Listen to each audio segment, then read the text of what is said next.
El guatemalteco Rolman Balcarcel, quien fuera detenido en julio pasado por It made headlines around the world. Desde Richmond, Virginia. Across the country. Tonight, authorities in Richmond, Virginia say it was a tip.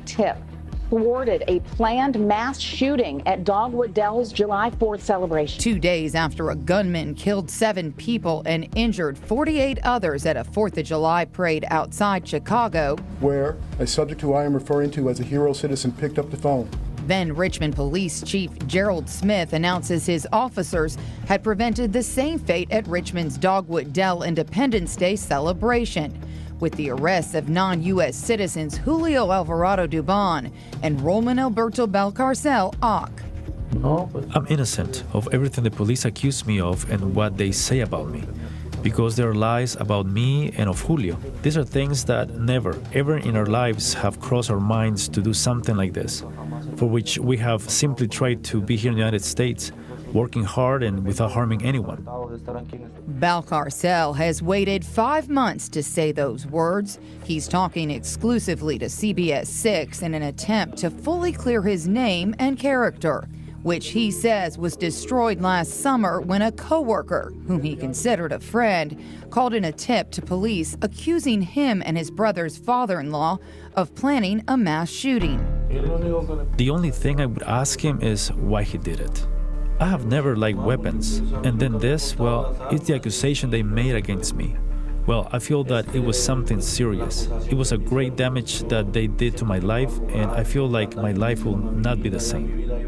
A life that was about to change July 1st when Richmond police showed up at this Columbia Road residence, taking Alvarado Dubon into custody along with several guns. They arrested him and they left me at home. It's what I don't understand.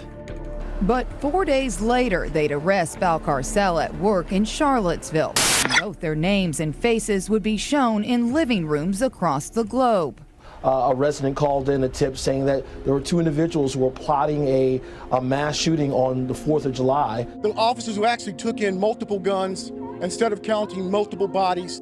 That was able to get 2 foreign nationals who were illegally here and serious manpower off the streets of the city of Richmond and removing the threat from our community. While that was happening, they were still wrongfully accusing me, which wasn't true.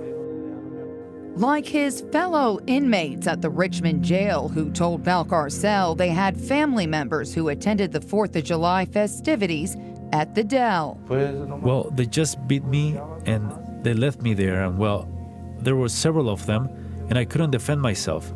I tried to defend myself, but I couldn't. How hard has this been on your family? It is worse for my mother, because they are the ones that suffer the most. She has always worried, always asked about how I am. I tell them I'm fine. I cannot say what happened to me in Richmond, that they beat me and all. We'd soon learn the Dell was never named as a target, despite Smith's repeated assertions that it was. So you stand by Dogwood Dell, that was the intended target? Yes.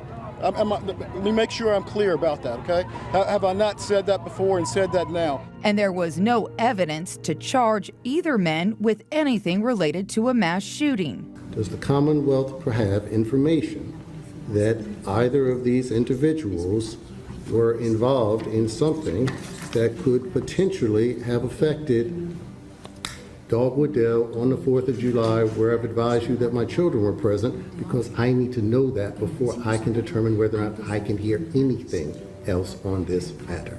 What would be your statement to that, Mr. Seal? No. An emotional moment for Balcarcel, a father of 4 himself, who says he wanted the judge to know he wasn't capable of such a crime. Well, I wasn't that kind of person that he was judging. Like, he wasn't judging a terrorist who was going to commit a shooting. But he was guilty of entering this country illegally for the 3rd time. He just served out a 6-month sentence on a re-entry charge. Court documents show he first fled his native Guatemala for his and his family's safety because he had been severely beaten for rejecting offers to join organized crime. Are you afraid? Yes. Well, we're all humans. We don't ask to be born, but we also don't want to die. Sometimes I've thought that I would rather be in prison, better knowing that I'm alive at least. I have food and everything. As long as it pleases God, I don't know what can happen outside. Yes, maybe I can try in my country. Well, something better. I may arrive to stay for a couple days. They could kill me. I don't know what can happen. Balcarcel was released on December 19th, but we have not been able to confirm his status. Now, tonight at 11, how this has impacted his children and his message to city leaders.